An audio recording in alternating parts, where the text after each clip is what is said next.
մենք ռաբիս շատ վաղուց ենք լսում։ Մենք ռաբիզը միշտ էլ լսել ենք, դրա տակ հարսանիքները միշտ էլ տեղի են ունեցել, բայց դրանք չեն տարածվել։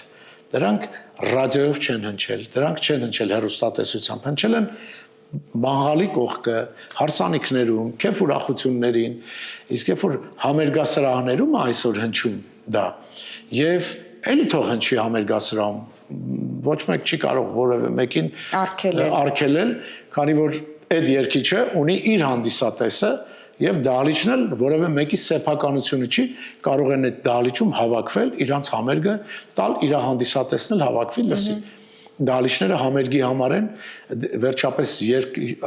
ռաբիզ երգիչ ասենք իրանք էլ են համերգ տալիս դա էլ է կոչվում համերգ նա իր հանդիսատեսն ունի մյուսը իր հանդիսատեսն ունի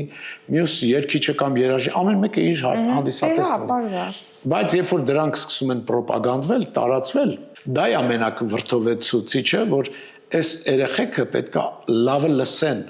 որ լավի կողքին իմանան որն է լավը որն է վատը որ իրան կարողանան զանազանել